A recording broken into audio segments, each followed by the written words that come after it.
also to express our deepest apologies regarding certain circumstances currently unfolding in Indonesia. We sincerely hope and kindly ask for your prayers so that the situation in our homeland may soon improve, enabling Indonesia to once again reflect its true identity as peaceful, friendly, and open nation to the world. Unfolding in Indonesia. Untuk itu saya menyampaikan satu pantun. Pergi berlayar ke Selat Malaka, singgah sebentar di kota tua. Indonesia Malaysia saling menjaga, persaudaraan abadi selamanya. Pergi berlayar ke Selat Malaka. Berikut kami sampaikan jadwal sesi presentasi. Penyampaian materi yang pertama akan disampaikan oleh Associate Profesor Dr. Asmi Abdul Latif. Kemudian materi yang kedua disampaikan oleh Associate Profesor Dr. Zuliana Sanif. Dan yang terakhir penyampaian materi dari Associate Profesor Dr. Siti Nur Faselah Mohnur. Asmi Abdul Latif. All right, now let me to announce today's presentation schedule. First speakers, Associate Professor Dr. Asmi Abdul Latif, and then second speaker, Associate Professor Dr. Sazuliana Sanif, and then the third speaker, Associate Professor Dr. Siti Nur Fazilah Muhammad Nur. Presentation schedule. First speakers, Associate Professor Dr. Asmi Abdul Latif. Baik, kami persilahkan Associate Professor Dr. Asmi Abdul Latif untuk menyampaikan materi. Bismillahirrahmanirrahim. Can you hear me? Baik, kami persilahkan. Hello. Assalamualaikum. Boleh dengar? Waalaikumsalam. Okey, baik. Alhamdulillah. Bismillahirrahmanirrahim. Rabbi shrah li sadri wa yassir li amri wahlul 'uqdatam min lisani yafqahu qawli. Assalamualaikum warahmatullahi taala wabarakatuh. Thank you to the moderators. The Honorable Professor Haji Toto Suharto, Director of Nursi Islam Negara Radin Mas Said Surakarta. Thank you to the moderators.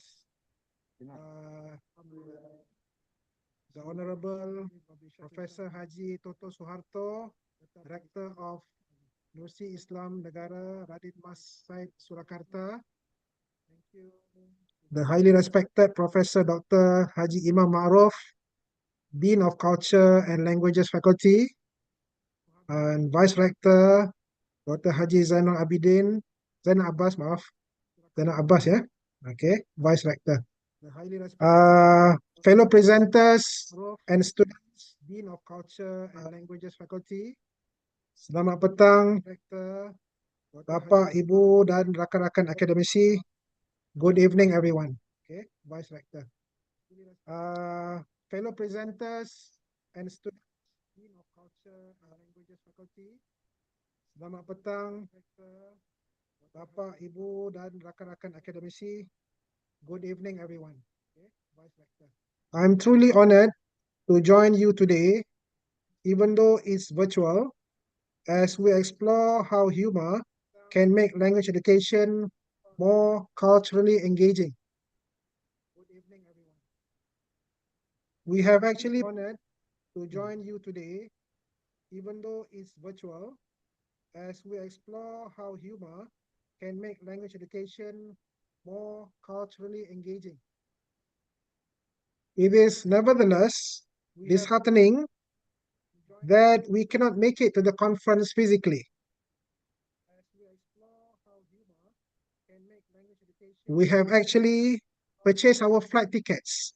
Kami sudah beli tiket kapal terbang. Nevertheless, disheartening that we cannot make it to the conference physically. We have packed our suitcases. Flight tickets. Kami sudah beli tiket kapal terbang. We have packed our suitcases and traveled halfway to the KLIA. And then came the bombshell in the form of a travel advisory note from our university. So our Jogja and Solo dreams went up in smoke. We have packed our suitcases and traveled halfway to the KLIA. And then came the bombshell in the form of a travel advisory note from our university. So our Jogja and Solo dreams went up in smoke. We have packed our suitcases and traveled halfway to the KLIA. And then came the bombshell in the form of a travel advisory note from our university. So our Jogja and Solo dreams went up in smoke. We have packed our suitcases and traveled halfway to the. Therefore, on behalf of the UTHM delegates, we would like to apologize for our non-physical attendance at the conference. Maafin kami.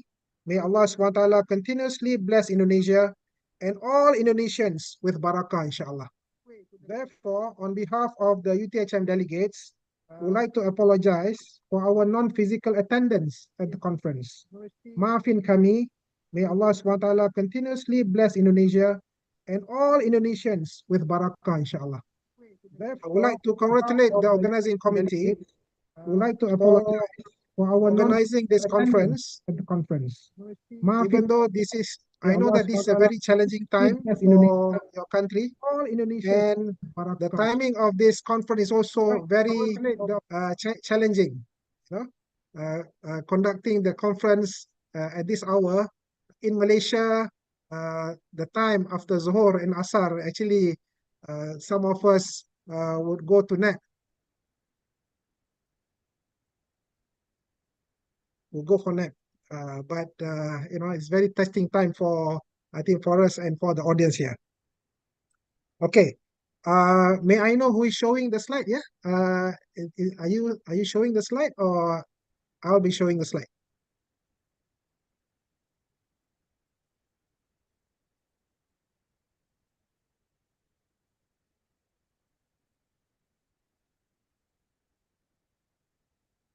Are you showing the slide? Or is it me? Not yet.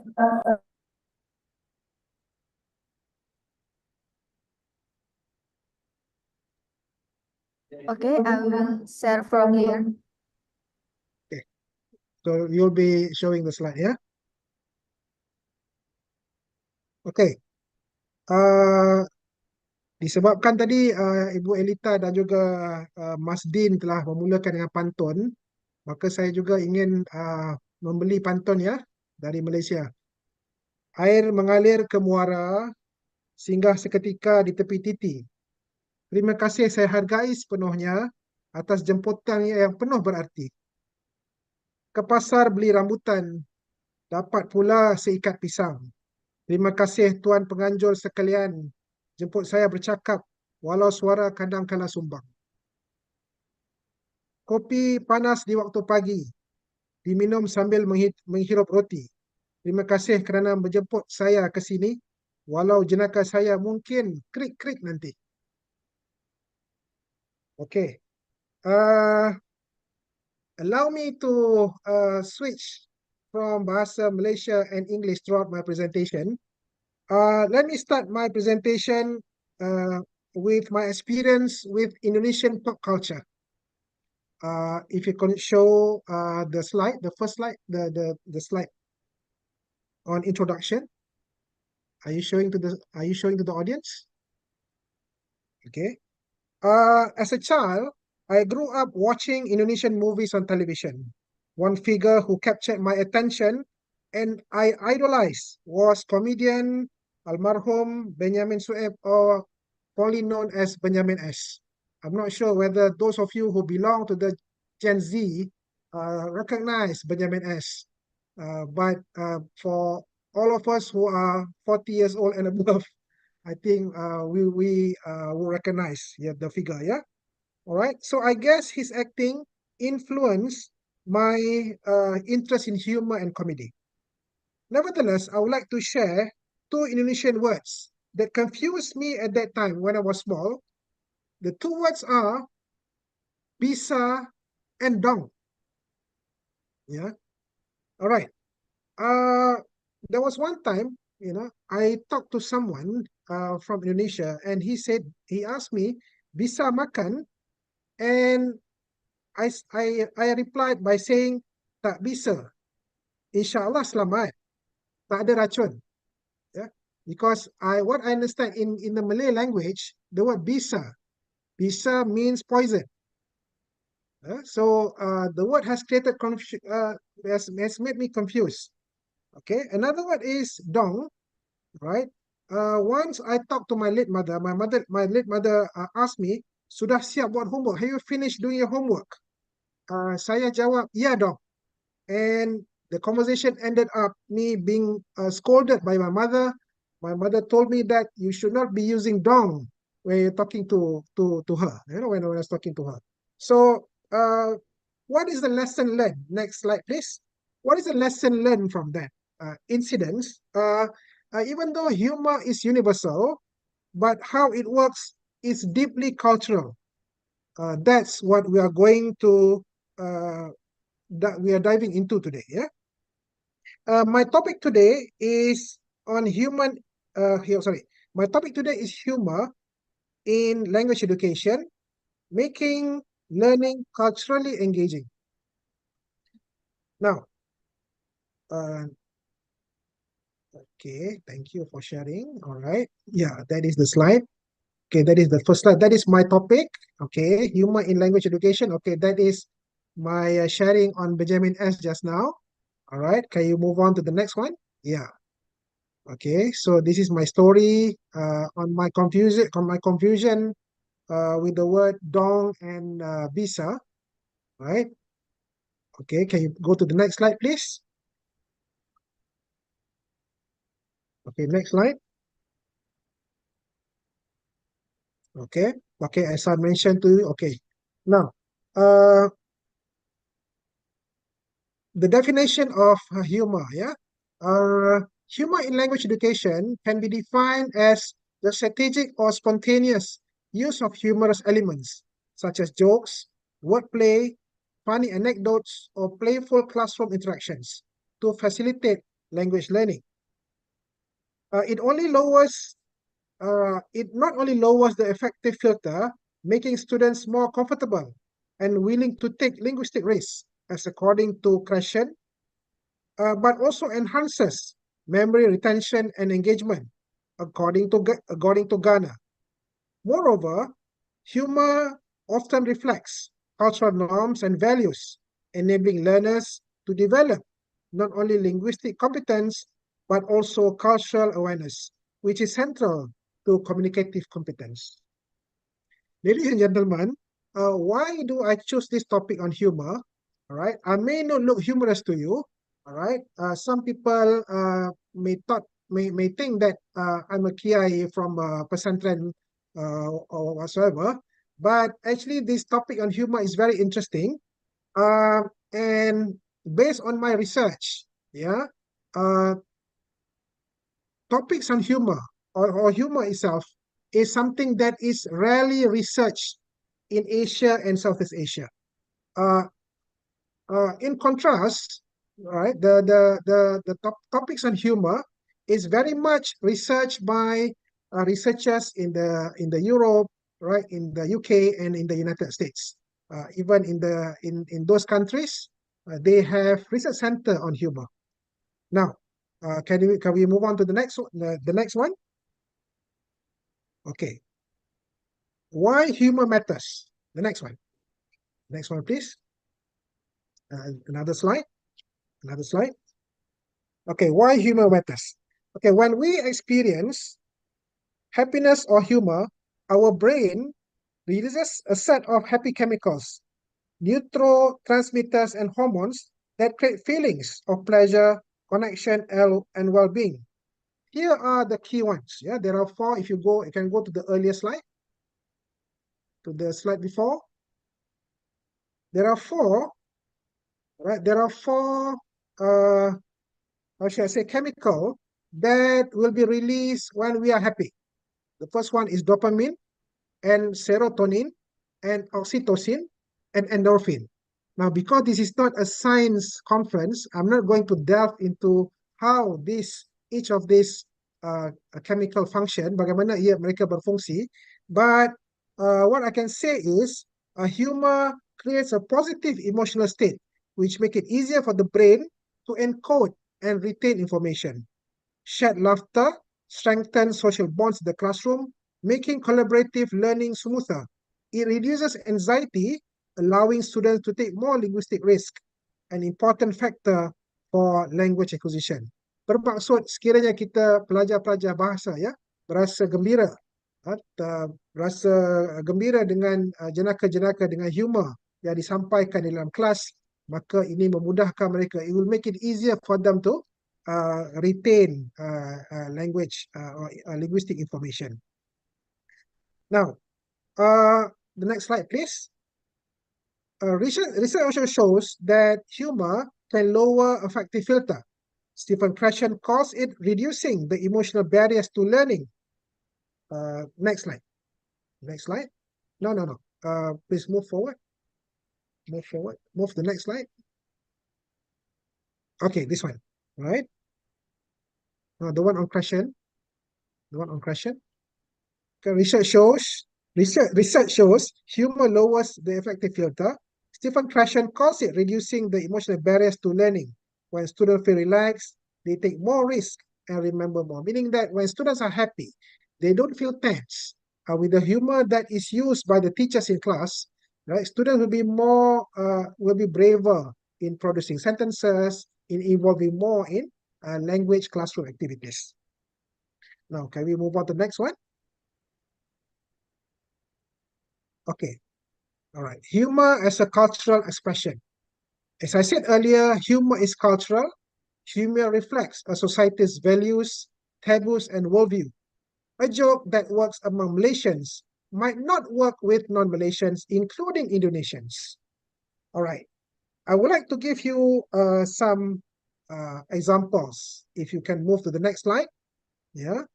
The first one is the kurus or slim teasing joke. Now, in Malaysia, right, it is common, all right, for people to say, kau dah kurus. Ya, angin tiup pun boleh terbang. Meaning that, while you have gotten so skinny, even the wind could blow you away. It is something yang normal, yeah, in Malaysia, and it will not create any, people can take it as a joke. But in countries like US and Japan, talking about someone's body, even as a joke, is considered as body shaming. It is considered as rude or something that is embarrassing. Now, the next one. The next one is what I call a makan joke. Now in Malaysia, it is normal, for us just to say, have you eaten? Sudah makan ke belum? Kalau belum, saya belanja makan. If you have not eaten, then let me give you a treat.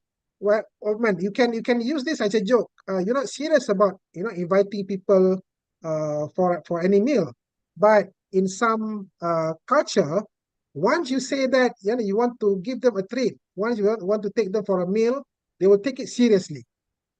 So this one, but in Malaysia, this one can be considered as a joke or not serious by someone. Next one.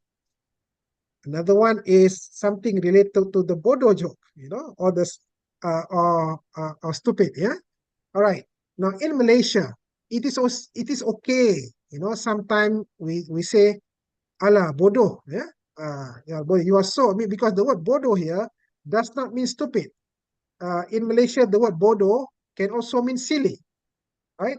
And then in some parts of Malaysia, we also use words like bengong, the word like, bangang, right?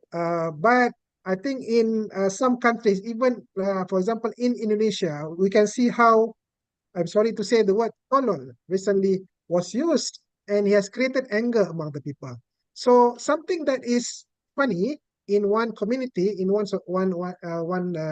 culture, may not be taken as funny in other cultures, right?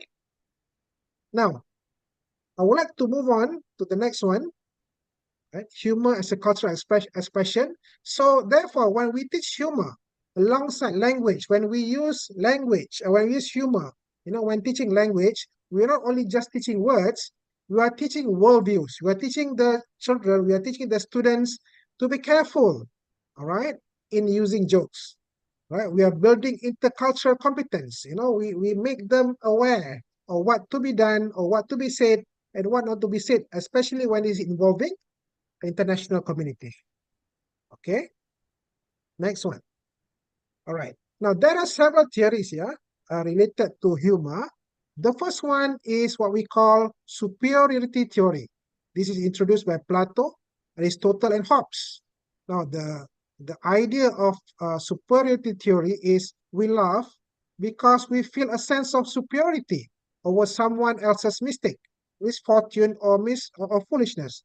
For example, as uh, as someone as a lecturer, for example, or as a teacher in class, we have the feeling of superior compared to the students. So some teachers, who are not careful, right, they may make use of the superiority to laugh at students, or some students who are good at English, for example, when other students make mistake, they will start laughing at the students. So this is what we call superiority theory. Okay, the next theory is what we call incongruity theory.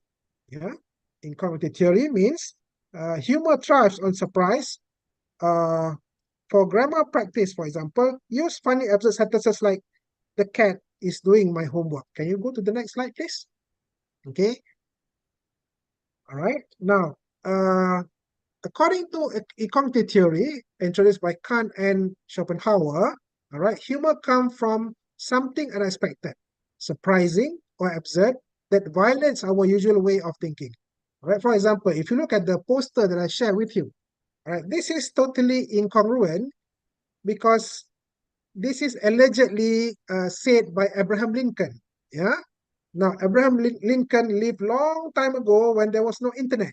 But look at the quotation. Yeah. The problem with quotes found on the internet is that they are often not true. Now there is an incongruency there. What was said, who was saying it, and what was he talking about. Okay. So there is an incongruent, and when I shared this poster on my social media, I got a lot of laughter icon from my friends because they can see the incongruency in the poster, which creates humor. Okay, the third theory related to humor is what we call relief theory. Right? In this case, the use of humor is to relieve stress, especially during exam. Short, funny videos or memes can break the tension. Can you go to the next slide? Okay. Okay, go to the next slide, please.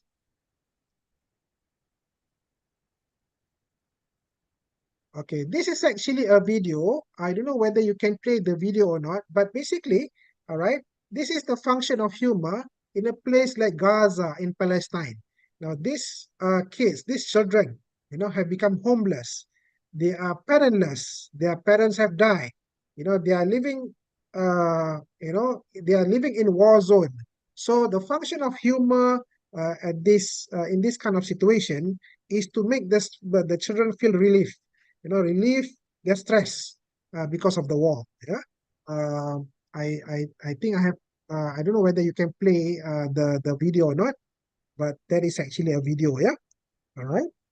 Okay. The last famous theory related to humor is what we call benign violation theory. All right. Introduced by Peter McGraw in 2010. All right. The core idea of benign violation theory is something is funny where it violates a norm, but in a safe or benign way. Meaning that when someone or something funny happen, or when something happen, all right, our brain will judge whether it whether the violation of the norm, something that is against the norm happen, and whether it is okay. If it's not okay, then it's not funny. But if it's okay, all right, then people will start laughing, right? This is how benign violation theory works. Yeah. All right. I'm racing against the time because I'm given half an hour. All right. Can you go to the next slide, please? Okay.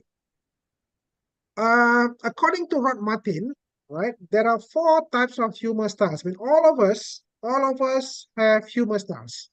Some of you may say that, no, I'm not humorous, I'm not funny. But actually, when you start making something funny, start making jokes, right? Your jokes or your humor could fall into one of these categories. All right. Number one is what we call aggressive humor. Aggressive humor is very much related to the superiority theory, right? Aggressive humor means for example, you belittle people. Yeah, you make fun of people. All right. For example, someone who is fat, you start calling the person gemuk, fat boy, all right, skinny boy, skinny girl, all right. So you belittle people. So that is an example of aggressive humor. The next one is what we call affiliative humor, right? Affiliative humor, all right. This humor is used to build relationships. For example, when you go to office, yeah, when in class, right, we start making jokes so that the student will feel closer to us. All right. When we are in our staff room, among our friends, there will be someone who like to create jokes, yes, share funny stories, and that makes us feel affiliated to the person. We feel closeness to the person. All right. The third style is what we call self-defeating humor. All right, this humor is you look at yourself.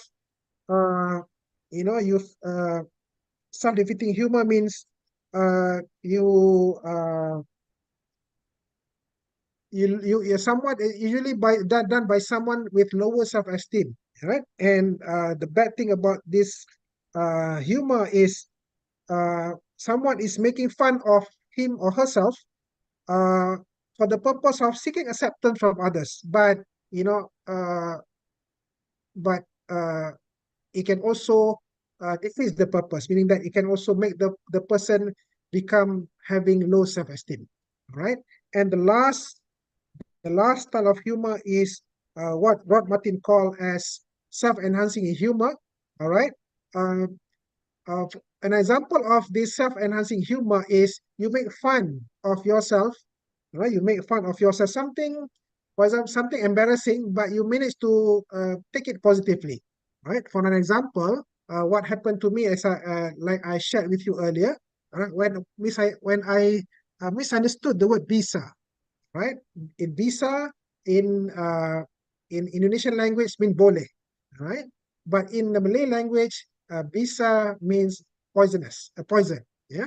So this experience actually was quite embarrassing for me because I misunderstood the Indonesian friend, but uh, I managed to look at that mistakes, that embarrassing situation positively, right? And I share that with you. I share that with a lot of people, and it has become a self-enhancing humor styles.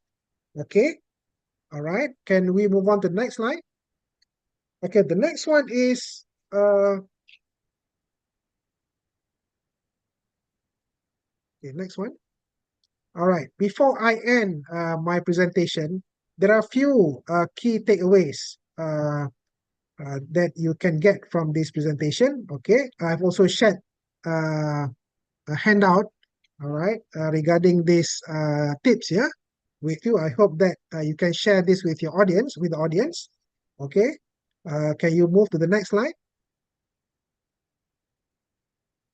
Okay, now in order for us teachers, yeah, to crack jokes in class, right? I know that some of you are reluctant, yeah, to crack jokes in class for the fear of you'll be called as not funny, for the fear of students may call you as, making stupid jokes, yeah.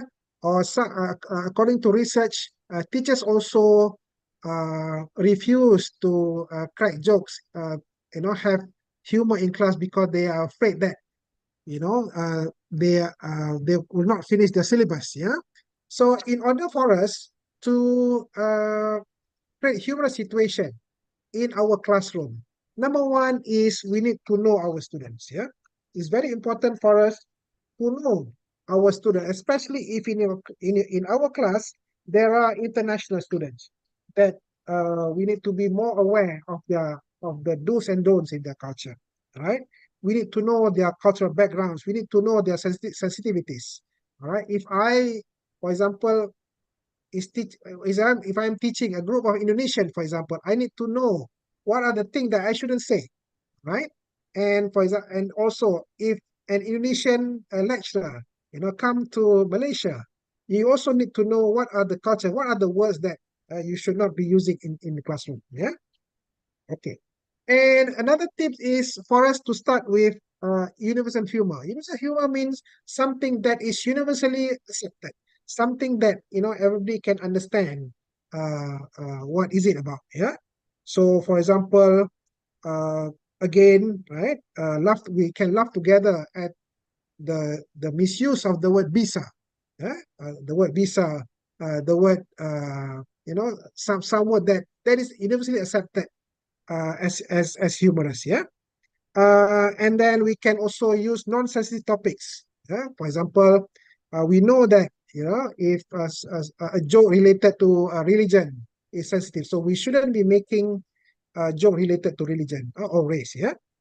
Okay. Another tip is to make humor as a learning tool. Yeah.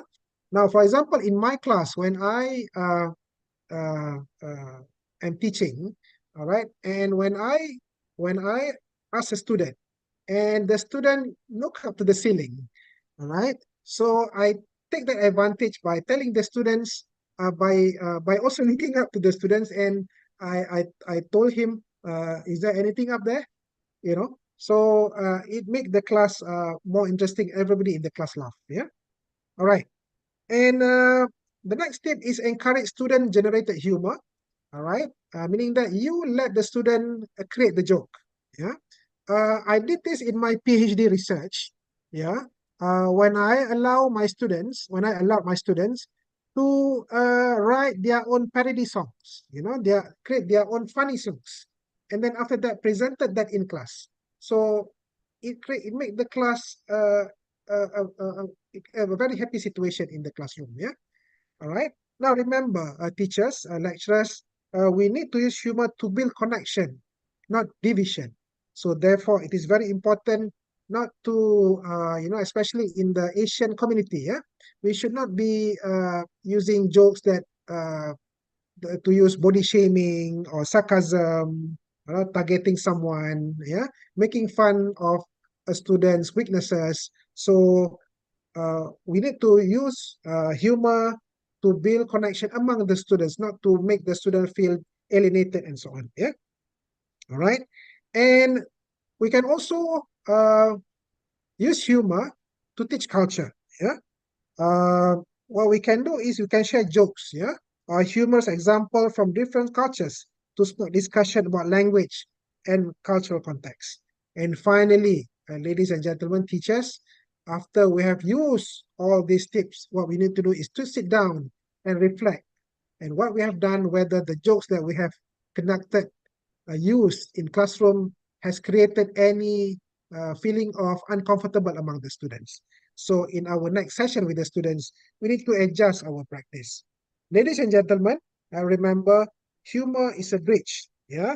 And when used thoughtfully, it connects students, language and cultures, and not divide them. And with that, thank you very much. Give applause for Associate Professor Dr. Asmi Abdul Latif. For presenter for session this, we will open an Q&A after all speakers have delivered their presentation. So please hold on your best question for later, okay? The next, Associate Professor Dr. Zajulaliana Sanif. Okay, Thames is yours.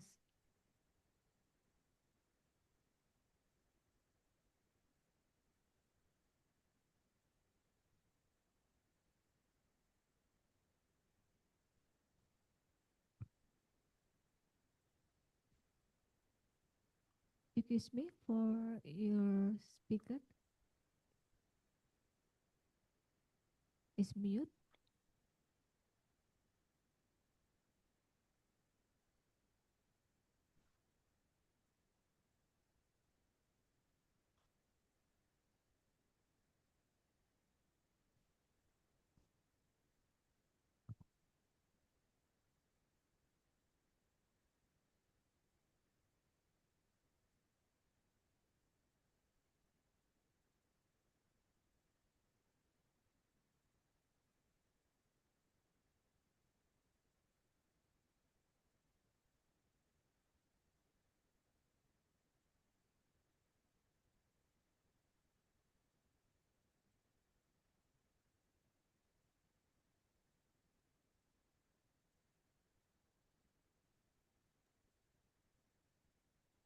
Hello, am I audible?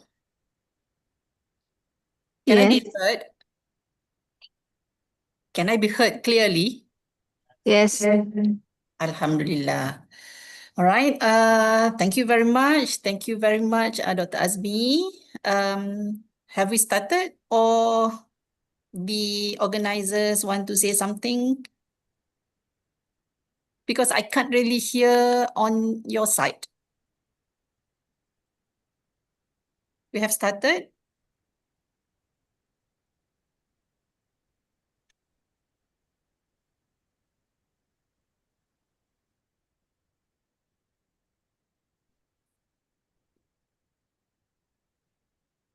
Ibu Elita, we have started. Yes, yes. Okay. I'm Please. so sorry. Because when it's Dr. Azmi's voice, I can hear clearly, but when it comes to your voice and Mr. Rizal's voice, I couldn't hear clearly. I'm so sorry about it. Okay.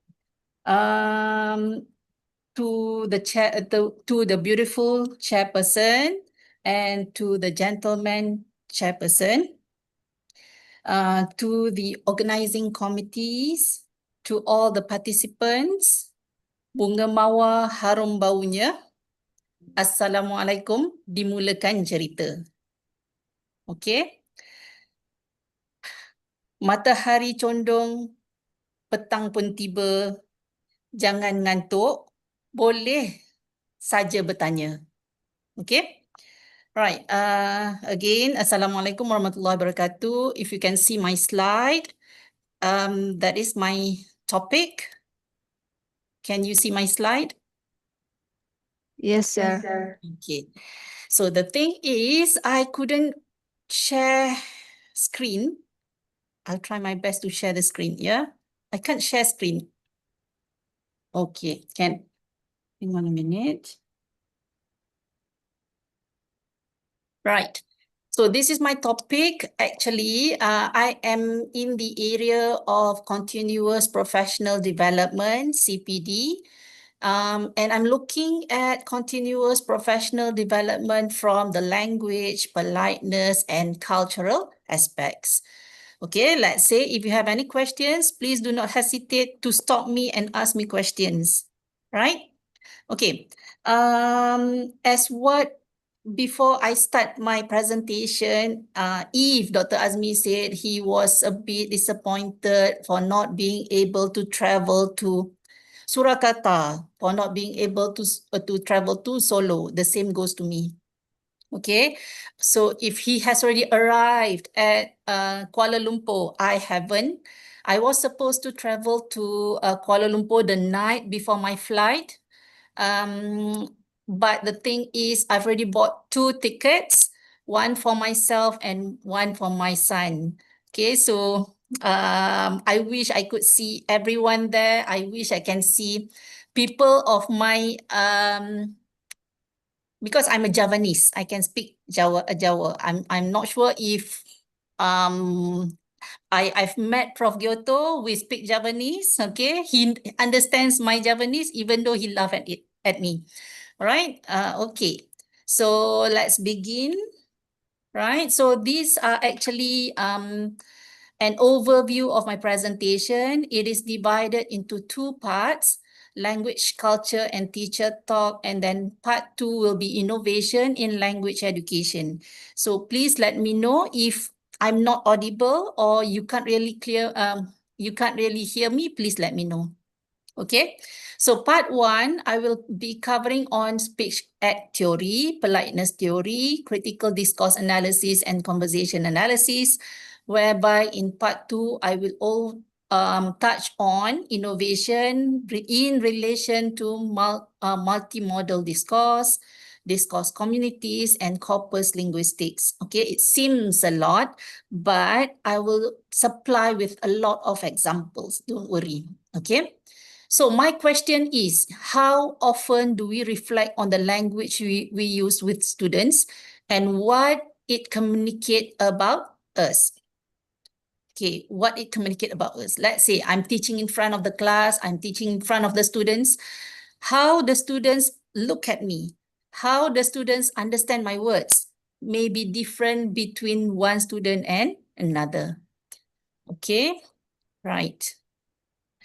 So that is language, culture, and teacher talk. So classroom actually is where a side of communication whereby classroom is considered as a space, okay, where we see the culture of teaching, okay, and the power of teaching and the power of language.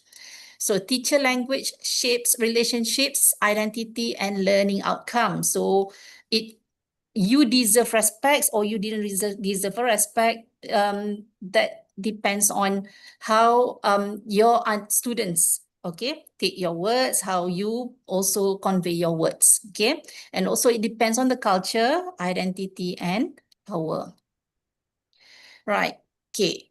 Speech Act Theory by Austin, 1962, and Searle, 1969.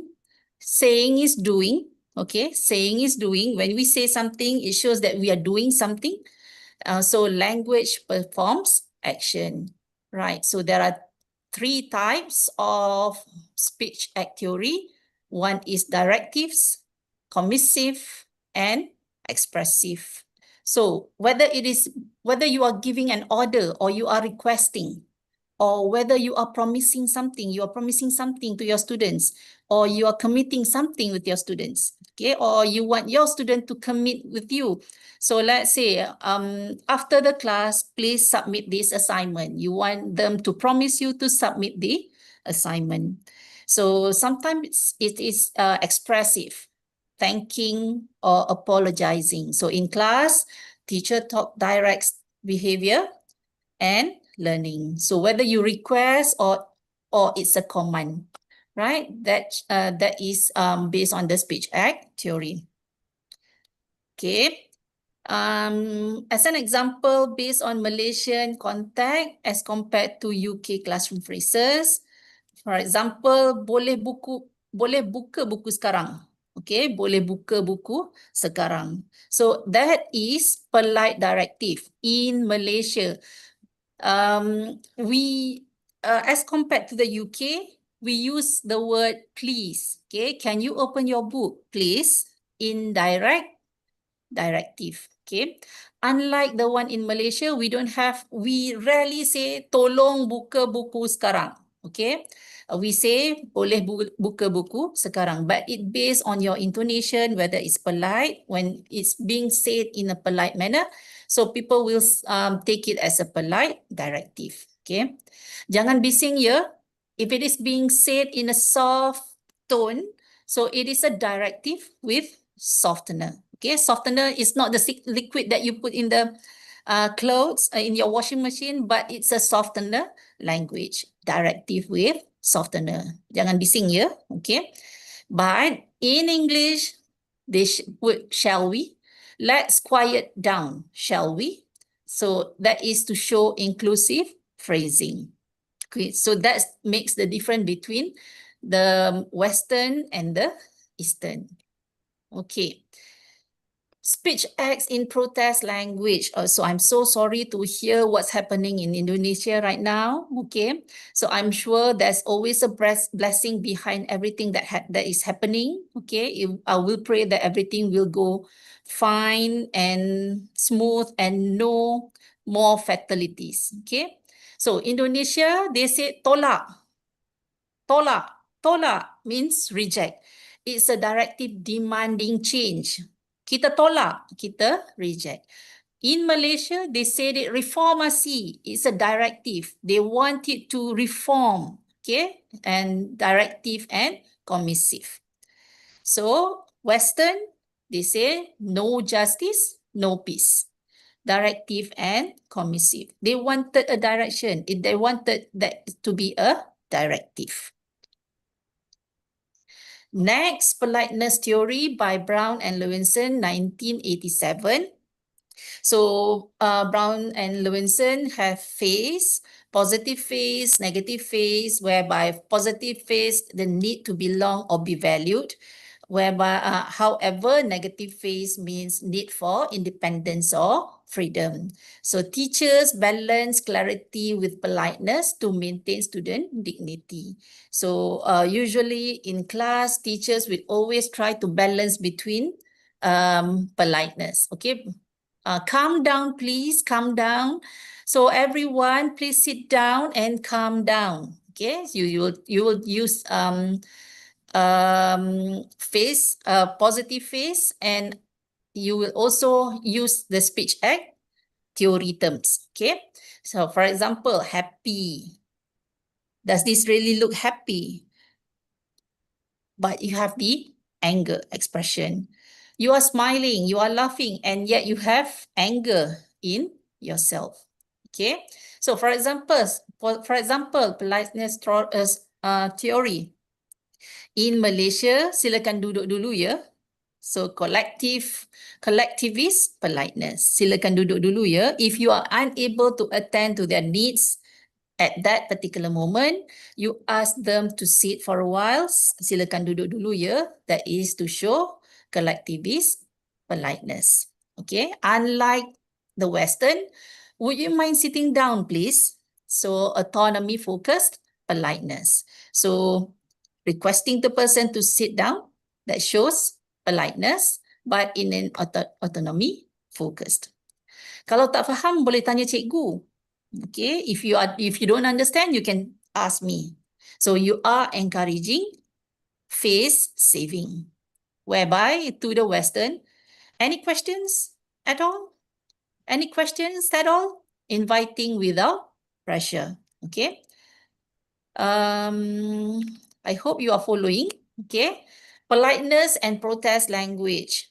So protest often challenges politeness norms. Okay, so if you are polite, you will say, kalau boleh, kami minta diri. Okay, so kalau boleh, kami minta diri. But if you are in your protest language, you will say pergi. Okay, so Indonesia, kami tak takut. We are not afraid. Rejects negative phase once of authority. So in Malaysia, rally chants directly challenge government power. If ibu-ibu, bapa-bapa, if you see what's happening right now in Indonesia, rally or protest also happened in Malaysia. The last time was, I think, last year there was one, and in 2022 there was this Bersih rally. Okay, so to the Malaysian, they wanted to have a clean election, but to the government they say that is not a good protest. Okay, they shouldn't have any protest. Right. To the Western, direct slogans often impolite by design to show urgency. Right. Okay. Critical discourse analysis. Fairclough, 1989. So classroom talk is not actually is not neutral. So it reflects power, ideology, and culture. So CDA, teachers can reinforce hierarchy. So I am in power, I speak, you listen. Okay, so that is to show that the hierarchy between the teacher and the students.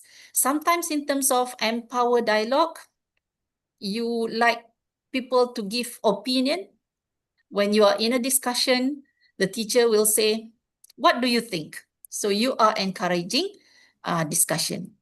What do you think? Right? So CDA example in Malaysia, saya terangkan, awak dengar. That is to show hierarchy. Whereby in Western, what do you think about this? That is more to dialogic. It's a dialogue. Okay, what do you think about this? To encourage more discussion. Both valid but reflect cultural or educational traditions. Okay, right. So the CDA and protest discourse, like what I mentioned just now, in Malaysia, we have this protest bersih, which is framed as illegal gathering. Okay, it was framed as illegal gathering by the government, but it's actually a fight for clean election by the Malaysians, right? So competing discourse, a government protests against disturbance. Government doesn't want any challenges, doesn't want they celebrate ideas but doesn't want any disturbance. But to the protesters, they themselves as defenders of justice. So what's happening in Indonesia right now, the people of Indonesia define themselves as defenders of justice, but the government defined it as a disturbance. Okay, so to the Western, like climate protests, activism versus disruption. Okay, climate protest. Okay, another theory is conversation analysis that is by Sid House 2004, which focuses on turn taking, repair, and the sequence of talk. Let's say in a classroom, is it teacher, teacher, teacher, teacher, and then only student conversation? Okay, is it, does the teacher encourages for turn taking? Teacher asks, give some time, student respond, or teacher, student, or is it teacher, student, student, student, and then teacher, right? So turn taking plays an important role, and then repair and the sequence of talk. So in the classroom, teachers usually scaffolding meaning. For example, if the students were given prompt, if the students were unable to answer questions, teachers will provide with prompts, scaffold the meaning to the students. Okay, so repair errors gently and reveals interactional norms. So look at this example. Ask a question. Okay, so this is a conversation between two people. Ask a question, and then the person, the girl answer the question. The boy makes a comment, and then asks a follow-up question, and then the girl asks a question back. So that is B, G, boy, girl, conversation. Okay, the turn taking is taken by boy, girl, unlike boy, girl, and then boy, girl. Okay, so we learn conversation sequence, the turn taking, right? So example of conversation analysis, for example, in Malaysia, dia pergi sekolah tiap hari lupa cikgu. Okay. So the teacher will ask, setiap hari apa? That is supportive repair. Setiap hari apa? Oh, dia pergi sekolah setiap hari Isnin hingga Jumaat. Okay. So in the Western, students, they will say he go. Teacher will say he goes quickly. So minimal repair. So doesn't need to, so the teacher straight away answers or corrected the student's error, right? And then conversation analysis in protest chants, chanting, chants. So collective turn taking, call and respond. So for example, hidup mahasiswa. And then a person will say, hidup mahasiswa. The crowd will answer, hidup. Okay. Someone will say, takbir. Others will answer, Allahu Akbar. Okay, an example. So in the US or in the UK, what do we want? Justice. When do we want it? Now. Okay, so similar in the classroom. Teacher prompts, student reply. So that's in CPD. In continuous professional development, we also assess teacher-student communication. So bear in mind, protest language examples are used here not in a political, only in a political sense, but simply to show how theories of language, power, and interaction apply both in classrooms and in wider society. Okay. So now we are moving to innovation, digital era. Before that, teacher talk means it involves speech acts, politeness, ideology, and interaction. So thereby, culture deeply embedded in classroom talk. So now let us shift to innovation and the digital era, right? Okay, part 2. Digital tools reshaping continuous professional development and reflection. Observation enhanced, not replaced by technology. So if you see here, if a teacher is sitting at the back, watching the teacher teaching in front of the class, things can be done through hybrid or can also be recorded. So based on the recording, someone or another teacher can assess the session for continuous professional development, right? So this is very interesting. When it comes to innovation, multimodal discourse by Kress 2010 claim that communication is not just spoken words. It includes text, images, emojis, gestures, videos, different genres like speech, for example, text, as mentioned earlier, maybe text, okay, newspaper articles, speech, what do you call it? If you have if you have a conference, if you have a conference, at the end of it, you will be having a speech, or before that you have a speech. That speech can be analyzed based on the multimodal discourse. Okay, so digital classroom are multimodal by nature.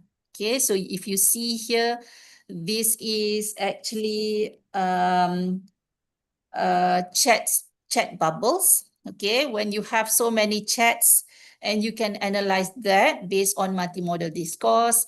When you communicate with your students through WhatsApp, your students reply using emojis. Okay, so oh, what is this? This may be she's thinking, she's give her some time to think, or she felt so relieved, or she's in anger. Okay, so that is multimodal discourse. For example, in Malaysia, we mix Malay, English on slides, and then students reply with thumbs up. Okay, meaning to say that they accept a mix of Malay and English language on the slides.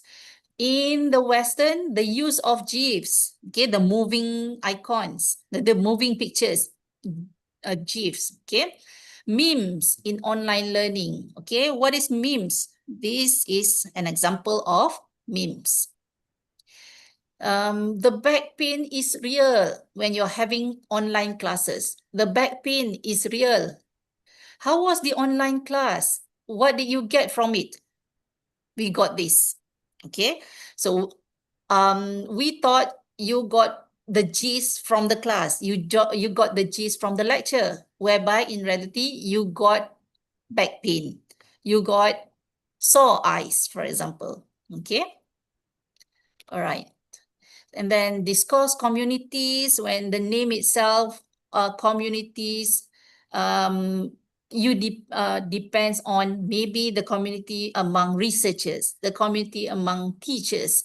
So teachers form groups with shared language and practices.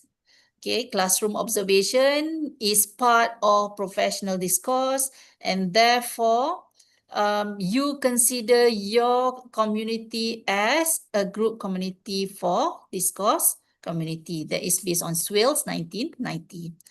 Terms reflect context and priorities. Okay, so these are the discourse community.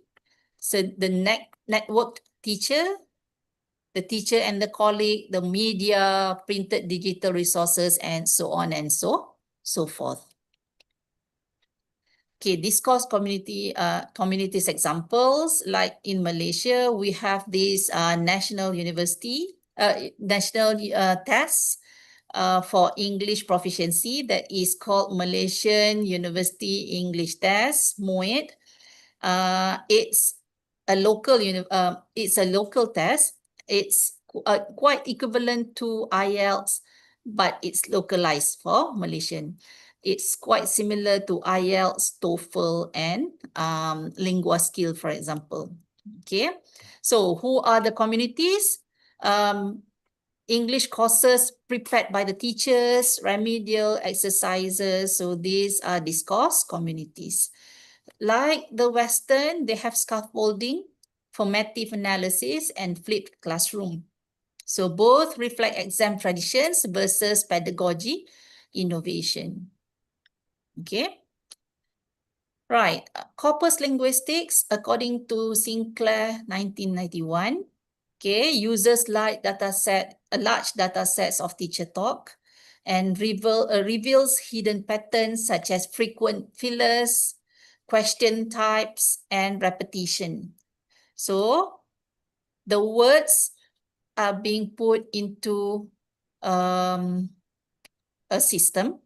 The words are being calculated and counted in the apps, okay, to enable yourself to study how frequent does certain words appear in the study. Okay, so this enables evidence-based reflection. So next, corpus linguistics examples for the Malaysian common fillers like okay, okay, okay. Sometimes it's not good. You have to practice not to have too much fillers when you have a public speaking or when you are in your speech. So sometimes when you have too many fillers, up to the extent students started to do research on your fillers. Okay, okay, yeah, bagus, betul. So those are examples of fillers. To the Western, common fillers like, okay, good, right, yes, okay, yeah. So shared reliance on short encouraging words. Shared reliance, right. So I am almost towards the end of my presentations. Let's integrate between the two. Teacher talk at the intersection of culture, which are values, politeness, and ideology, and innovation, which consists of digital reflections and corpus analysis, whereby encourages teacher talk. So CPD, continuous professional development, helps teachers balance both between culture and also innovation. So these protests examples remind us that just like in society, classroom discourse reflects cultural values, identities, and power relations, all of which shape how learning and teaching unfold. Okay, so therefore, my question is, how did my language today empower or limit the audience? Okay, am I empowered by my words or that limits the audience? Okay, and then these also promote reflective practice and peer sharing. By watching, by learning, by looking at, by listening to my presentation, it may promote reflective practice and also peer sharing. So finally, a quote, to teach a language is to shape the future, not only with what we teach, but with how we speak. Okay, with that, I end my session and I appreciate your time. And if it's possible, I would love to meet everyone there in Surakarta. Solo, again, thank you very much for the session. Thank you very much for having me in this conference. With Thank you. that, I end. Thank you very much. For Associate Professor Dr. Zazua Liana Sanif. Thank you. Now we will move on the next presentation. The next speaker is Associate Professor Dr. Siti Nur Fasilah Muhnur. Are you Yes. there? The floor's the yours.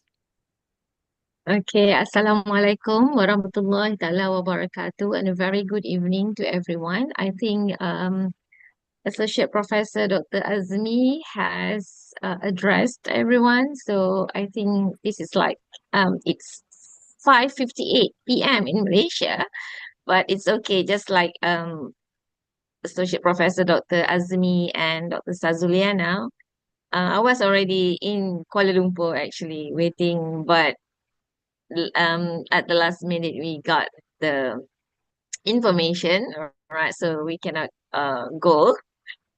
But inshallah, right? Inshallah that I really hope that we can go and meet all the sedulur, yeah, the relatives there, inshallah. All right, now I would like to share my slides.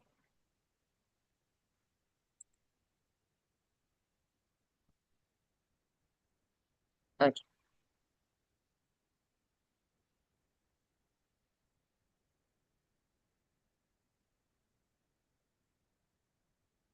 Now, Dr. Sazuliana and Dr. Azmi had talked about humor in language and how language uh, is being performed between knowledge, between the of the relationship of power. Sorry, but I'm trying to bring the the topic, all right, into more relaxing, all right, which is Zapin, like everyone knows.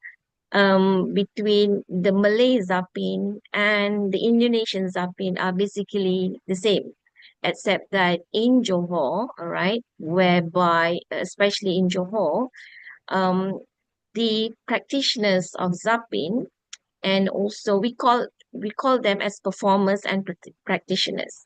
The performers are usually those who perform Zapin in weddings, in in specific occasions whereby practitioners are being held, all right, they practice zapping inside their community, right? They have zapping every time they have meetings, that kind of things. And as we all know, my topic today is innovating knowledge through language and culture, digitalizing Zapin as an interdisciplinary pathway for global understanding. As we all know that Indonesia has richer culture, right? Because my ancestors come from Indonesia, especially Solo, and they also come from Sulawesi. So Malaysia is actually a melting pot for everyone. Okay, now what I'm showing you now is a sample of zapping, right? Which is being performed by males, right? Zapping can be performed by male and females. So Zappin Melayu Johor is the earliest hybrid performance traditions in the Malay world, all right, mixing music and dance of the Hadrami Arabs. As if we look back at the history, that was actually being brought in by the Yemenis during the 1400s, right? When they have, if we look at in Sumatra, in Riau, there are more varieties of zapping. So it is, this one is, it includes Johor too, whereby we have 16 types of zapping. And my research, all right, is to explore zapping digitalization as an interdisciplinary approach, whereby it combines multimodal discourse analysis, appraisal theory, and social capital, because I'm focusing on systemic functional linguistics. So my focus is on intercultural dialogue, authenticity versus accessibility, which is a little bit on Malaysia's contribution, in which we can later on, the framework that we use right now can be applied in any cultural or and language situations. So when we talk about innovating knowledge through language and culture, we are trying to look at the 21st century on the globalizations and the digitizations. So there are two definitions, all right? And two definitions between digitizations and also digitalizations.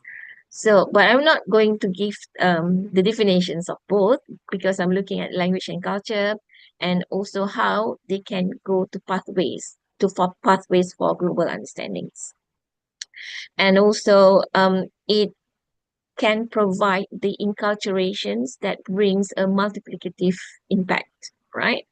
And then therefore we need a interdisciplinary approaches, especially when we look at our culture, our dance, and even our perhaps our wayang kulit, for example. We do have wayang kulit, we do have kuda kepang in the southern part of Peninsular Malaysia because the descendants, the Javanese in Batu Pahat, where we come from, where we stay, usually come from Solo, the Ponorogo part, and also from the central Java. Okay, so the origins of zapping, it begins from the Arab Malay counters in the 15th centuries, usually performed in weddings, festivals, and national events. So it is a distinct multi-modal features because it involves footwork, costume, and gambus music. We do have gambus music here. So, and we do have, for everyone's information, we have in Muar, in Parit Jawa, they call it as Parit Jawa, we have, they call it as Keratong Mbah Anak. If if some of you comes to Johor, so you can visit there, whereby they preserve some of the cultural artifacts and even cultural dances. We still have Kuda Kepang and we still have Barongan in some parts of Johor. So my research gap is I'm looking at the existing studies, for example, history and the performance of Zapin, and also its receptions by the global audiences, especially on the digitalizations after COVID-19.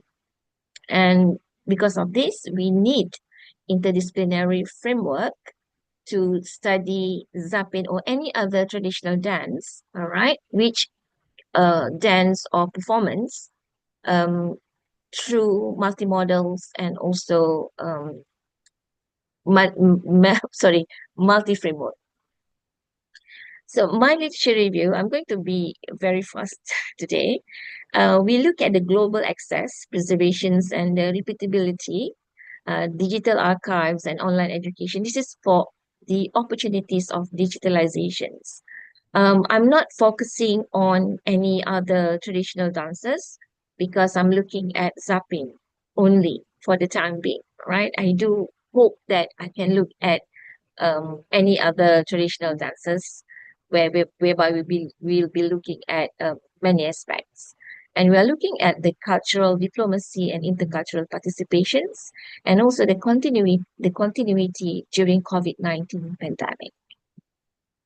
So the risk of digitalizations, if we look at YouTube, we will have a loss of aura and authenticity of live shows, the contextualizations and commodifications, mispresentations if poorly curated, especially on the movement of the dances, and also tensions. There will be tensions between preservations and innovations. So what I'm looking at, I'm combining three lenses of framework, which is multimodal discourse analysis by Kress and Van Leeuwen, 2006, appraisal analysis, whereby I'm looking at the attitude of the viewers, of the spectators of Zapin, and I'm also looking at the social capital theory by Putnam, 2000. You can see that the multimodal discourse and appraisal analysis is supporting social capital theory. Later on, as we can see in the discussion part, how these two framework can support the social capital theory of traditional dance or traditional cultural and language. So the research questions focuses on how do multimodal features influence perceptions, how do attitudes share receptions, for example, for affect, if we look at appraisal analysis on the attitude subsystem, we are looking at affect, judgment, and appreciation, and how does digitalizations contribute to social and global understanding. So my methodology overview, it is a qualitative exploratory design. It is an interdisciplinary approach. It combines linguistics, cultural studies, and sociology. So the time frame is between 2022 to 2024. We use the participants are from the preparatory English course, all right? And these students, they come from Asia, Middle East, and Africa. From the age range from 19 to 25, and they have no prior exposure to live zapping, and they are the representative of intercultural audience, even though most of them are Arabs and Africans, right? They never come to Malaysia, so this is the first time they are looking at or they're witnessing zapping through the digital part, which is YouTube and face to face, whereby we brought them to the Yayasan Warisan Johor or Johor Heritage Foundation. So the students, before they go for this excursion to Yayasan Warisan Johor, they have to view both the digital zapping, which is in YouTube. These actions of zapping or the dance were brought by Professor Dr. Matno Anis, who is an avid researcher of zapping. And I also give them a supplementary questionnaire, and then we compared the authenticity and accessibility of zapping. So the data analysis, we use coded visuals, gestures, and music. For example, the appraisal, we look at the effect, judgment, appreciation, social capital, bonding, bridging, and linking. So we do have triangulations to ensure credibility. So the finding ones on multimodal features, we look at the costumes. These students, when we give them questionnaire, and we also ask them in structured interviews, they talk about that the costumes are colorful yet modest, and that conveyed identity. The gestures are synchronized, unity and discipline. The music, for example, for gambos and percussions, they have an emotional immersion because gambos is also being performed in the Middle East culture. Okay, and then the global resonance beyond local meanings, meaning that the sounds that they listen to, or they do not understand the lyrics, right? But based on the lyrics that they listen to, they think that, oh, these lyrics, they have this advice in the lyrics, perhaps a little bit of love inside the lyrics. So in terms of the audience attitude, so the first one, I look at the multimodals. I ask them, what do they think of the gestures, of the sounds, of the costumes? And when you look at the attitude, audience attitudes, I ask them in terms of using a set of questionnaires. I ask them in terms of effect, judgment, and appreciation towards the zapping that they watch, based on the digitalizations, YouTube, and the live performance that they watch are from the Yayasan Warisan Johor, because in that area, in that foundation, when we went there, the performers will perform, right? This is between men and women, and they also have these appreciations of saying that grace, elegance, and aesthetic, and then the differences is shaped by cultural background. It is very interesting when one of the students who is from the Middle East, all right? No, when Zapin in Malay, in the Malay archipelago, there are between men and women, you know, they dance. But this boy he was like telling me, why do you have salawat at the back? Allahumma salli ala Muhammad, you know, that the picture, but then you are dancing in front of it. So I was like, oh, this is more, and then I told him this is more on the culture that in most Muslims' houses, you know, we have that salawat or the name Muhammad and also the name Allah's name there. But he said, yeah, but after that, why are you dancing? You know, that kind of things.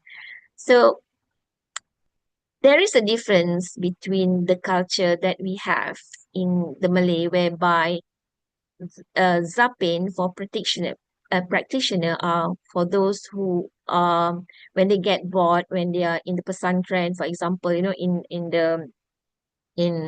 what we call it in Islamic schools, whereby it is being performed by male, right? But for performers, practitioners and performers, as I mentioned earlier, there are two genders also dancing.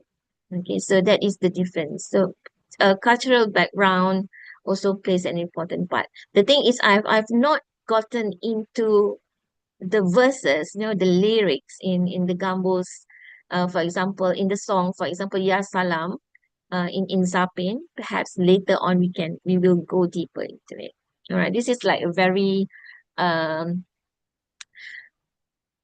very surface kind of research, all right? Not going deeper into it yet, right? But it's very interesting to look at between the multimodals, the attitude, also how Zapin itself, our culture, and based on the immersions of culture using music and also language can also improve our social capital. All right. Now, what between live and digital, right? They prefer live because they say it's immersive, it's authentic, and it's communal. Um, in digital part, it is accessible, repeatable, and pedagogical, whereby we can learn Zapin in even though it's digital. So the paradox here is between authenticity and versus accessibility. Okay, in terms of this. In terms of social capital pathways, it brings bonding. It reinforces Malay cultural pride. It bridges in between intercultural empathy via comparisons, and the link institutions use Zapin for diplomacy. Like in many activities and many events, the Malays or mostly, all right, most event in Johor, we perform Zapin in the opening of any ceremony, okay, even in weddings. So, let me- so for the discussion here, all right, interdisciplinary innovation, language and culture, by using three frameworks, we can look at Zapin or any cultural um, performance, okay, into language and culture, and to balance authenticity and accessibility. And also we can bring forward global interpretations whereby it is shaped by norms. Perhaps Zapin in the Riau is different from Zapin in Johor in terms of the movements, all right? Because perhaps each movement represents something. And digital heritage, if we have this, all right, if we have this in YouTube or perhaps in TikTok nowadays, it can give us a digital heritage tool for cultural diplomacy. And my conclusion and policy implications. So Zapin digitalizations is equals to preservations and global dialogue. Interdisciplinary framework enriches heritage studies. hybrid heritage strategies is live plus digital. Okay, and we can also improve on educational and diplomatic opportunities. So Zapin from heritage to global understandings that is a contribution or any other cultural if you can bring it out even for another thing is that in Johor, all right, another culture that is being immersed is the Salawat and also the Bazanzi. All right, in every wedding, in every event in Johor, we have either Zapin or Bazanzi, especially in weddings. So this is something in which we can work on, all right, for a contribution to the global culture, all right, through digitalizations, interdisciplinarity, and intercultural understanding. So that's all from me. Thank you very much. And we welcome any questions. Thank you. Please applause for Professor Dr. Siti Nurfasilah bin Mohan Nur. Okay, thank you for the speakers. Those are very, very insightful talks. Okay, now we move to the next session that is question and answer. But before the discussion session, let me resume the talks. First, from Professor Dr. Asmi bin Abdul Latif, he talks about humor that's actually relate, yeah. So Indonesian and Malaysians actually have the same humor because we are still in the homeland, yeah, Nusantara. So in the humor, I think relate. And then the second speaker, Ibu Sazuliana Sanif. You talk about CPD, continuous professional and development, and then the focus of the presentation is language, politeness, and cultural aspects. And also you mostly talk about the protesters and also the demonstration, and also I think this is relating to Indonesian case, yeah, lately. So I think this is so relatable.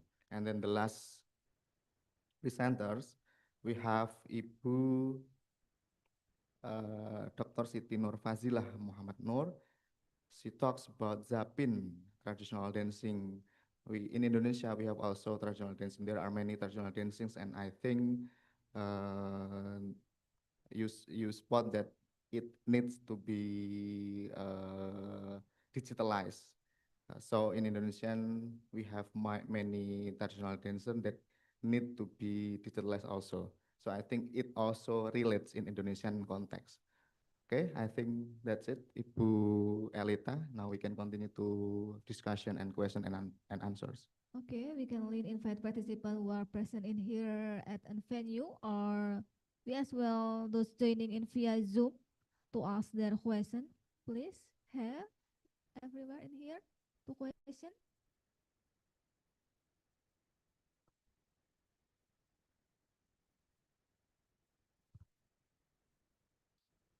Or from you can check, Mr. Rizal. Not yet. Okay, everyone. If you have questions, you can raise your hand. Okay, I think I will start the questions.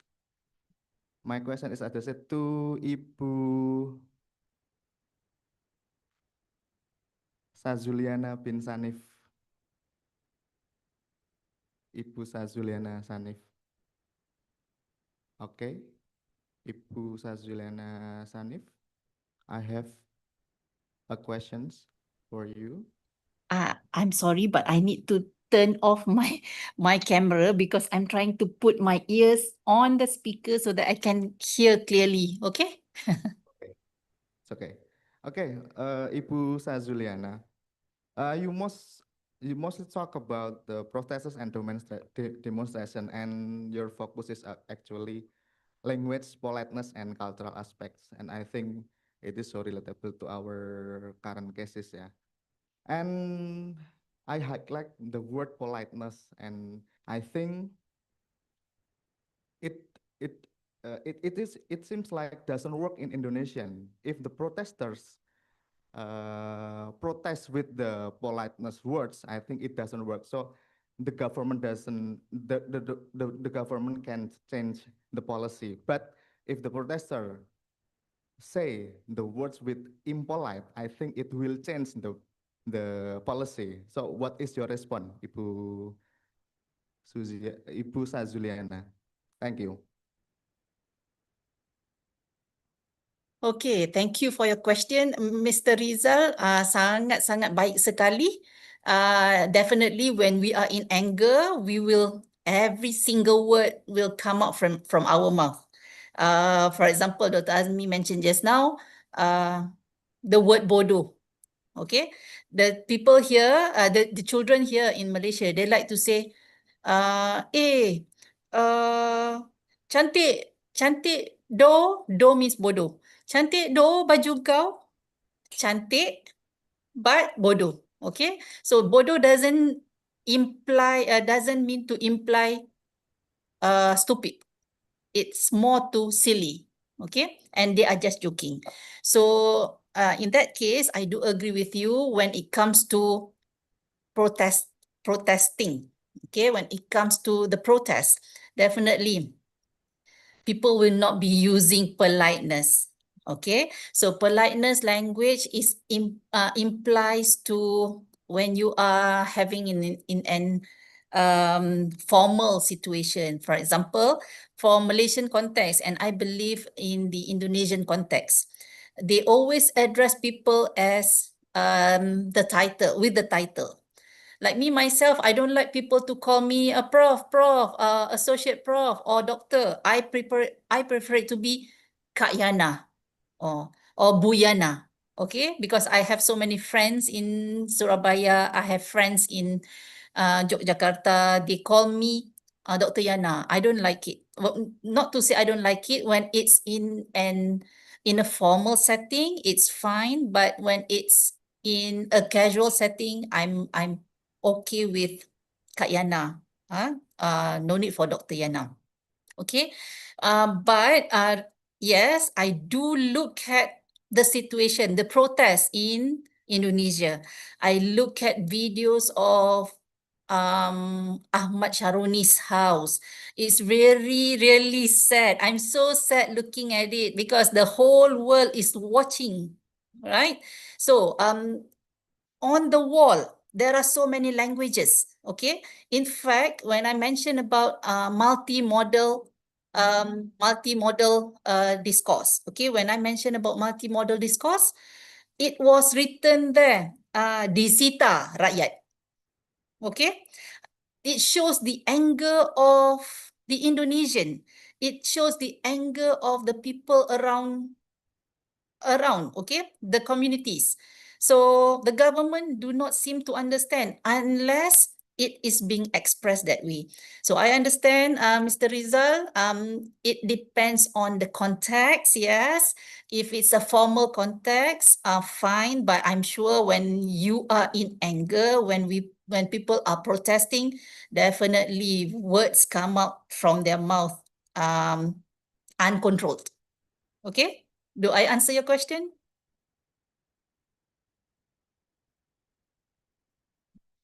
You mute. You mute, Mr. Rizal.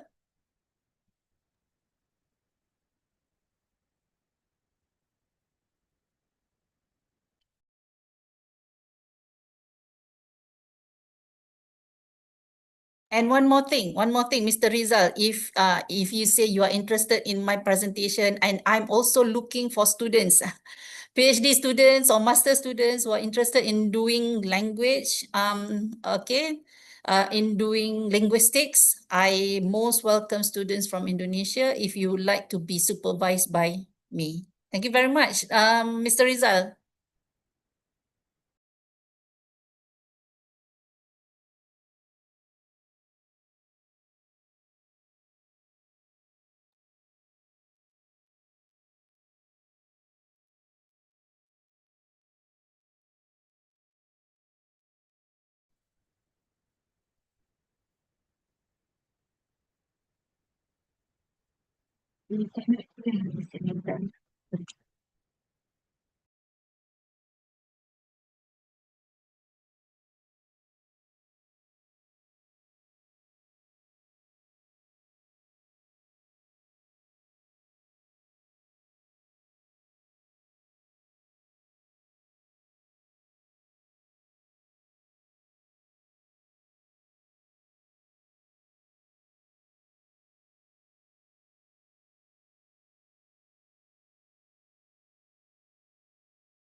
It is usually, what is it?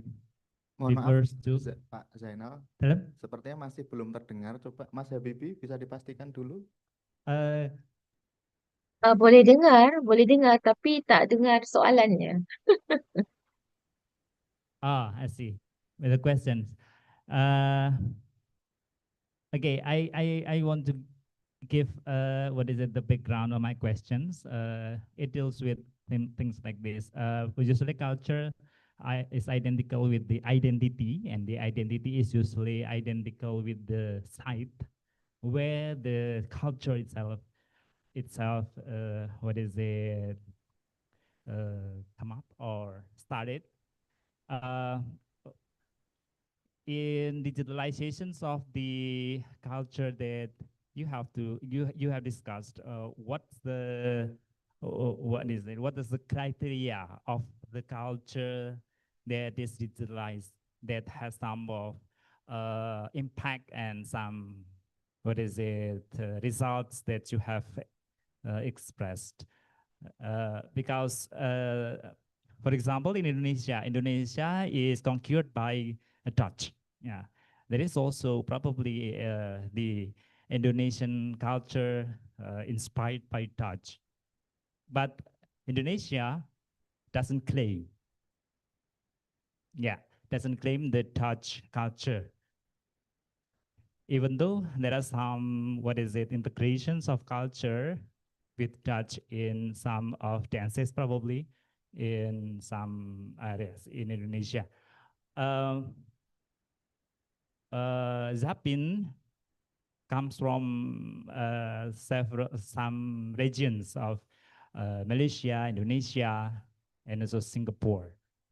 How can you, what is it, have the criteria of having the impact of the digitalization? Do you also consider the authenticity, or do you also consider the movement of the Zapin itself from one side to the other side? Okay, that's my question. Thank you. Hope it is understood. Yes, faham. I can understand that. All right. As I mentioned earlier, all right, my research was like very superficial, very shallow actually. All right, because I'm looking at when I use multimodal and the MDA based on Crests and Van Leeuwen, I'm looking only at a few things. All right. For example, hold on the multimodal, I'm looking at the gestures. The gestures, I ask the students, what do you think of the gestures? What do you think of the songs? And then what do you think of the movement? All right, okay. So the visuals, I look at the visuals, the gestures, and the auditory elements, which is the rhythm, the melodies, song lyrics, and vocal dynamics. And I ask 100 students, all right, from the Middle East and Africa who had not watched Zapin. So far in Zapin, in Johor, we have 16 types of Zapin, whereby a group or families that are practicing Zapin. So how the impact of Zapin is that the Yayasan Warisan Johor, all right, they collected the samples of dances, the samples of Zapin. For example, let's say in my area we have Zapin Kores, whereby the steps we have 4, 8, 16, 32 steps, right?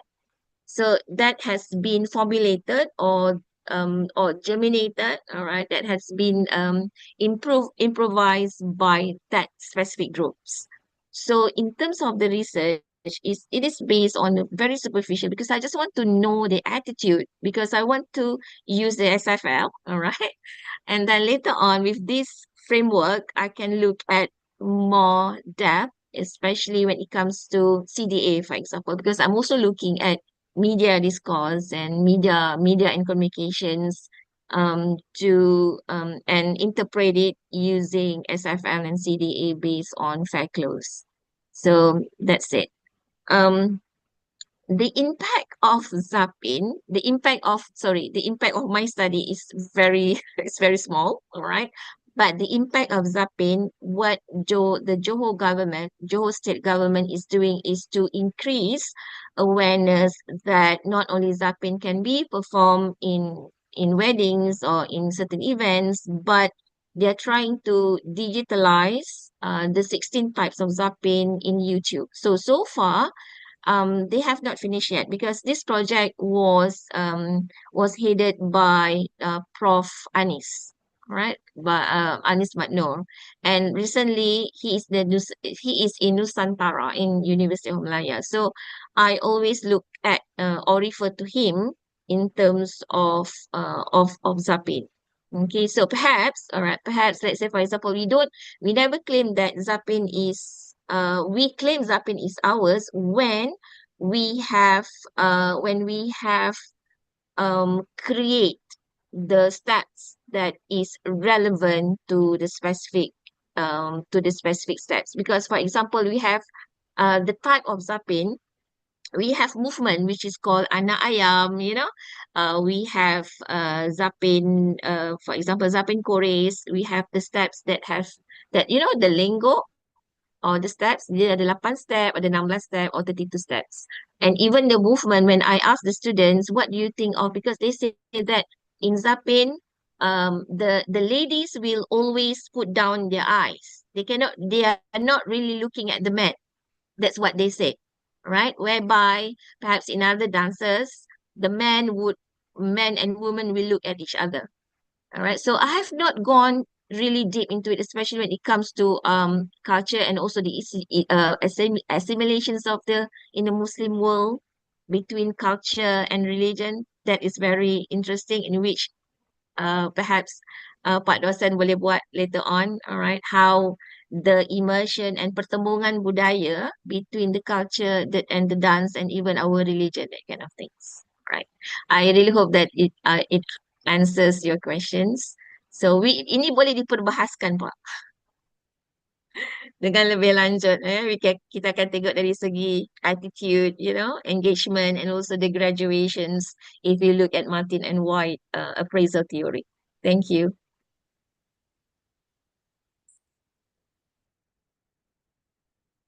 And the next question from Miss Fitriana Eka Dewi. Bismillahirrahmanirrahim. Thank you for the time. I would like to ask to Associate Professor Dr. Suzuliana Sanif. It relates to politeness strategy. As you explained before, using the theory of Brown and Levinson, 1987, how does the use of politeness strategy influence to the hearer's judgment toward the speaker's character?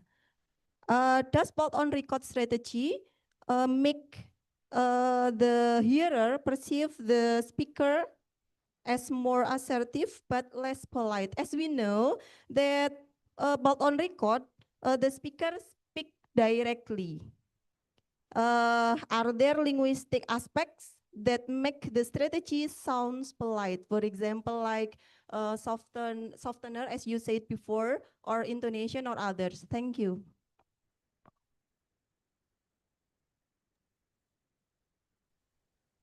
Thank you for your question. Are you referring to the softener language? Are you actually referring to the softener language? Yeah, one of them is softener language, but I mean, are there linguistic aspect? I mean, other linguistic aspect that makes the strategy sounds polite, part on record strategy. Because as we know that on part on record, the speaker speak directly. Sometimes it sounds rude. Are you referring to which speaker? Student, teacher, student, teacher, or it's communication between student teacher, or how? Communication between teacher and students. Right.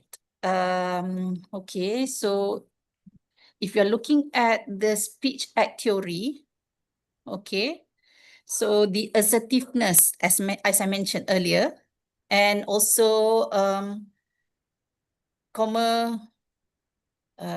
wait, I refer to my notes.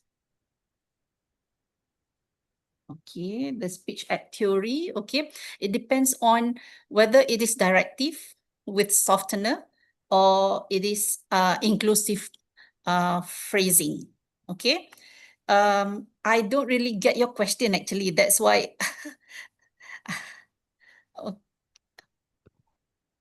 Okay, I will repeat my question from the first. How does the use of politeness strategy influence to the hearer's judgment toward the speaker's character? Teacher, yeah. Okay, all right. Like is teacher.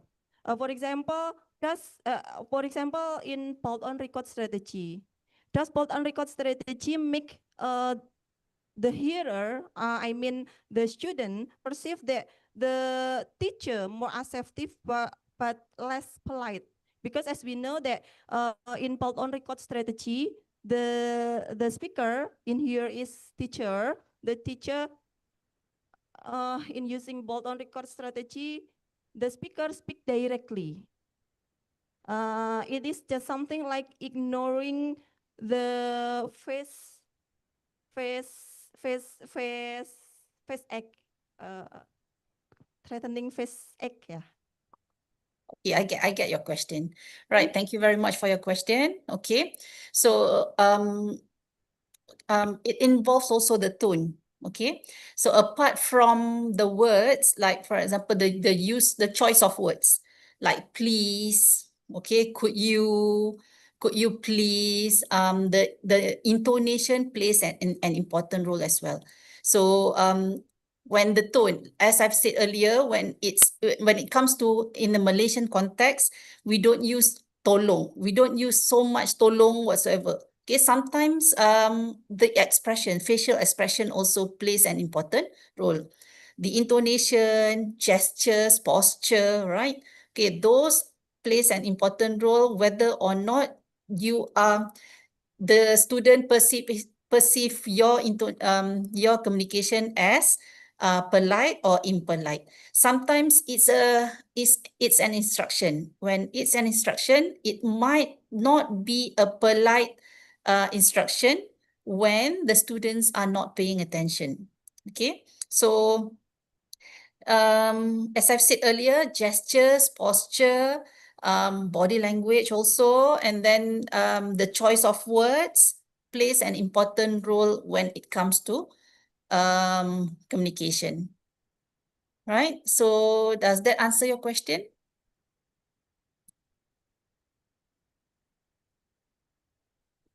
Yes, thank you. Right. Thank you too for your question. Thank you, Miss Ika Dewi. Have a question? Okay. Thank you to your destination speaker, Ibu Associate Professor Dr. Zazuliana Sanif. Thank you, Associate Professor Dr. Siti Nur Fasila binti Muhammad Nur. And thank you, Associate Professor Dr. Azmi bin Abdul Latif.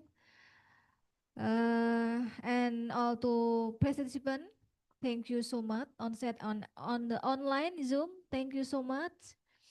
And we certainly hope you will be able to Indonesia. Maybe Inshallah.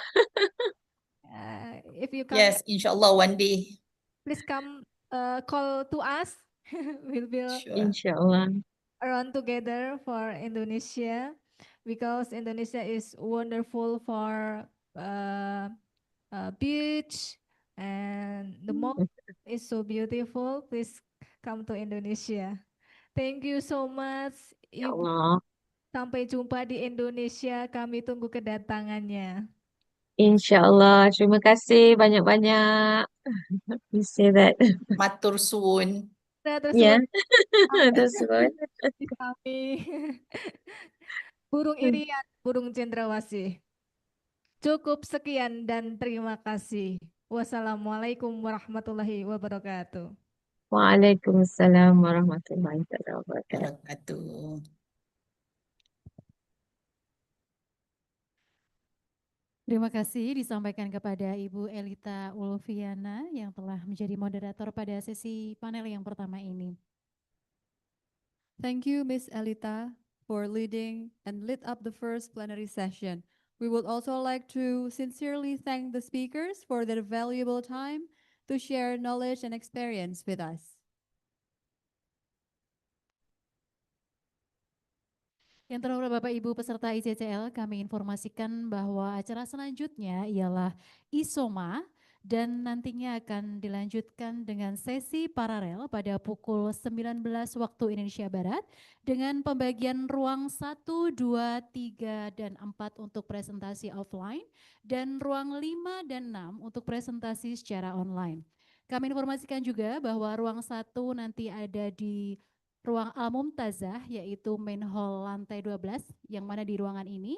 Kemudian untuk ruang 2 ada di lantai 1 yaitu Al-Hasanah, ruang 3 yaitu Al-Mufidah lantai 1, ruang 4 yaitu Az-Zahra di lantai 1 juga, dan untuk ruang 5 dan 6 nanti akan ada breakout room 1 dan 2 via Zoom meeting. Kami mohon kepada Bapak Ibu peserta atau presenter untuk menempatkan diri di ruang masing-masing. Demikian, terima kasih. Ladies and gentlemen, we will have break time for Maghrib prayer before continuing to the next agenda, which is parallel session at 7 p.m. sharp to the rooms that has been mentioned by my partner.